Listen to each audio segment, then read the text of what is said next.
दोस्तों, अभी एक बहुत बड़ा मुद्दा जो है सामने आ रहा है।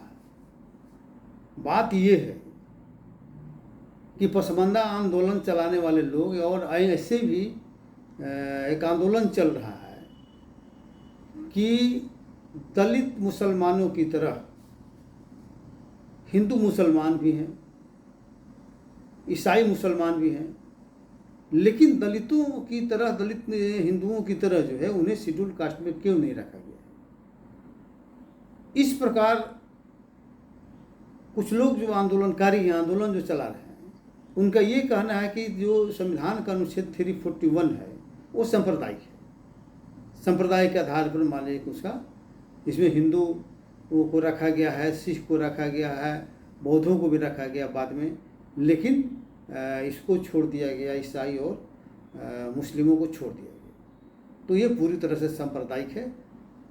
तो इसके आधार पर आंदोलन चल रहा है और इसके लिए केंद्र सरकार ने जी बालाकृष्णन जो पूर्व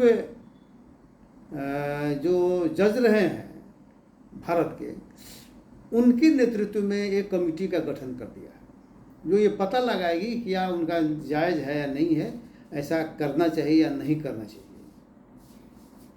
तो इस संबंध में काम चल रहा है, एक एजेंडा प्रमुख छाया हुआ, चर्चा का विषय बना हुआ है। तो इस बिंदु पर सोचूं कि आप लोगों को अपनी स्थिति और अपने बारे में जो हमको जानकारी है उसको आप लोगों को शेयर कर दूं।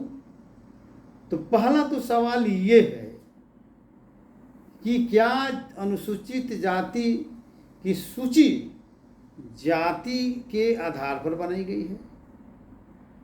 दूसरा, क्या दलित वर्ग का पर्याय अनुसूचित जाति है?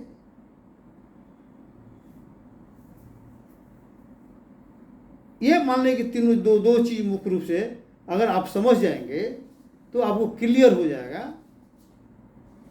कि दोनों अलग अलग है। डिप्रेस्ड क्लासेस, दलित का मतलब सिर्फ शेड्यूल कास्ट नहीं होता है। दलित का मतलब जिन्हें भी दबाया गया है। तो उसमें बैकवर्ड क्लास के लोग भी हैं, तो बैकवर्ड क्लास के लोगों को अलग से ओबीसी के तहत रिजर्वेशन है। दलित में शेड्यूल कास्ट के लोग भी हैं, जो अनटचेबल्स रहे उनको शेड्यूल कास्ट का दर्जा प्राप्त है। तो ये मानने की स्थिति है। दूसरे में ये लोग कह रहे हैं कि भाई ये पहले बताना चाहिए कि जाति के आधार पर शेड्यूल कास्ट का सूची है क्या? आप बताइए। धोबी जो है बिहार का शेड्यूल कास्ट में है, वो मध्य प्रदेश में ये क्या कहते हैं, कर्नाटक में और बंगाल में शेड्यूल कास्ट है क्या? उसी तरह से मलाह जो है शेड्यूल कास्ट है बंगाल में, तो क्या बिहार में है क्या? दुसाध यहाँ है, बंगाल में मान लीजिए कि है, उसके बाद फिर आपका झारखंड में है, लेकिन दिल्ली में है क्या? उसी तरह से और भी जाती हैं। इसका मतलब ये हुआ कि अनटचेबल्स जो थे वही शेड्यूल कास्ट है, उनके जाति से कोई लेना देना नहीं है। जहां के लोग, जो लोग अनटचेबिलिटी के शिकार थे, अनटचेबिलिटी का व्यवहार जिनके साथ था, वे लोग शेड्यूल कास्ट के रूप में चिन्हित किए गए।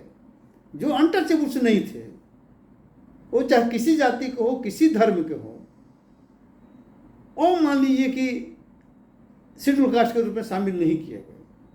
तो अब सवाल मान लीजिए कि लोगों का उठना शुरू हो गया कि भाई बौद्धों को क्यों कर दिया गया? बौद्ध में तो अनटचेबिलिटी नाम का चीज नहीं था, बुद्ध धर्म में, सिख धर्म में भी। तो भाई ये जानना जरूरी है कि सभी बौद्धों को थोड़े किया गया है। बौद्ध दलित के नाम पर नहीं किया गया ना।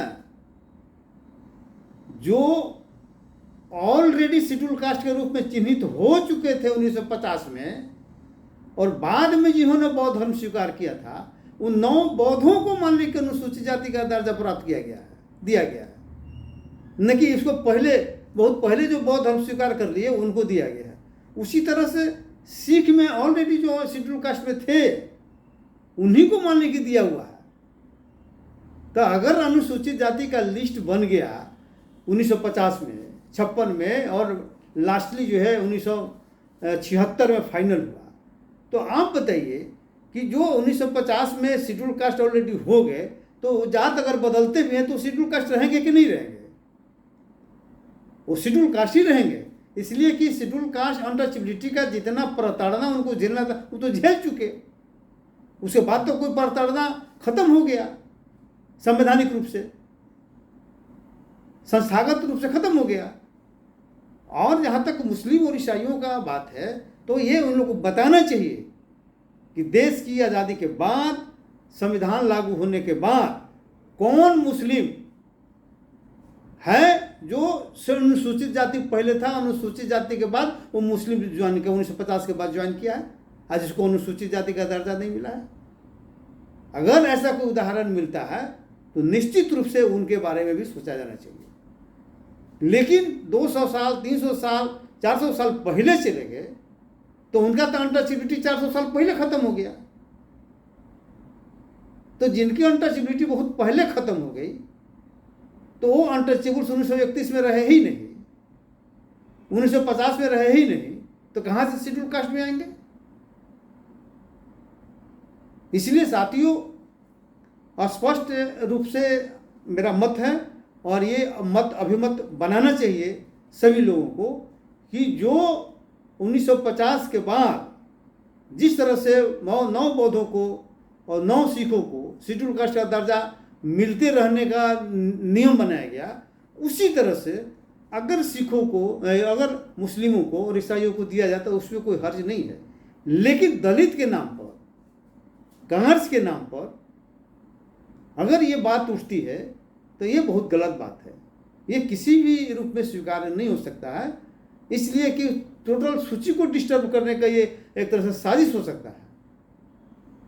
इसलिए इस बिंदु पर साफ साफ लोगों को रहना चाहिए और इस बिंदु पर अपना मत अभिमत साफ साफ व्यक्त करना चाहिए कि जो 1950 के बाद अनुसूचित जाति थे और बाद में उन्होंने बौद्ध धर्म स्वीकार किया, सिख धर्म स्वीकार किया, उन्हीं को अनुसूचित जाति का मानने के दर्जा मिलने का बात संविधान में हुआ है, न कि पुराने लोगों को जो बहुत पहले छोड़ के चले गए उनके लिए। इसलिए स्पष्ट है कि उनका डिमांड सही नहीं है और इस आंदोलन एक तरह से समाज को दिग्भ्रमित करने वाला, जिसे किसी भी रूप में एक्सेप्ट नहीं किया सकता है। तो साथियों, ये वीडियो हम डाल रहे हैं, इसका मकसद सिर्फ ये है कि लोगों तक सच्ची बात जाए और ये तर्क वितर्क के आधार पर, सही तार्किक आधार पर हम उसका प्रतिकार कर सकें, या अगर ज़रूरत हो तो हम सपोर्ट भी करेंगे, चर्चा आएगी तो। लेकिन अभी तत्काल इतना ही, इसके बाद आगे जो बात होगी आगे होगी। जय भीम साथियों, जय भीम, जय संविधान, जय भारत।